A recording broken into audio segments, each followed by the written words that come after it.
আপনাদের এইরকম কোনো এখতিয়ার নাই আমাদেরকে ডিকটেট করার যে 7 দিনের ভিতরে আপনারা সিদ্ধান্ত নেন, না হলে আমরা সিদ্ধান্ত নেব।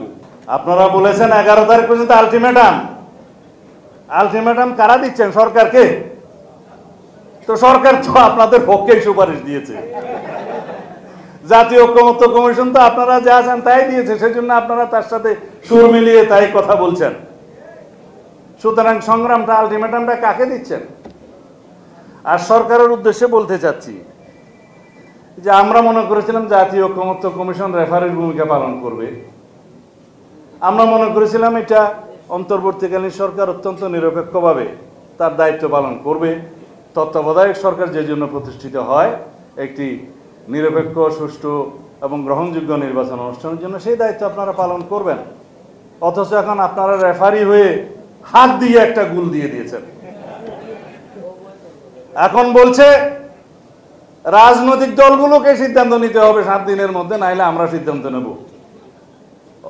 অন্তর্বর্তীকালীন সরকারের উদ্দেশ্যে বলতে চাই, আপনারা কোনো নির্বাচিত সরকার নয়, এটা আপনারা যেন সবসময় ইয়াদ রাখেন। আপনাদের এইরকম কোনো এখতিয়ার নাই আমাদেরকে ডিকটেট করার যে 7 দিনের ভিতরে আপনারা সিদ্ধান্ত নেন, না হলে আমরা সিদ্ধান্ত নেব।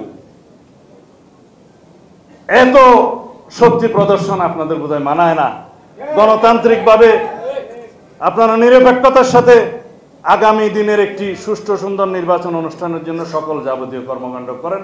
আমরা আপনাদেরকে সমর্থন করেছি, করব, ওই সীমারেখার মধ্যে। আপনাদের সীমারেখা হচ্ছে যে আপনারা একটি ঐতিহাসিক নির্বাচন অনুষ্ঠান করবেন, সেটা। আর যদি মনে করেন যে আরেকটি রাজনৈতিক দল দিয়ে আমাদেরকে আহ্বান জানাবেন আলোচনার জন্য, তারা কারা? অন্তর্বর্তীকালীন সরকারের প্রধান উপদেষ্টা যদি আমাদেরকে আহ্বান জানায় কোনো বিষয়ে আলোচনা করার জন্য, যে কোনো ইস্যুতে, আমরা সব সময় আলোচনায় আগ্রহী যাব। কিন্তু অন্য কোনো একটি রাজনৈতিক দল দিয়ে আমাদেরকে আহ্বান জানানো হচ্ছে কেন?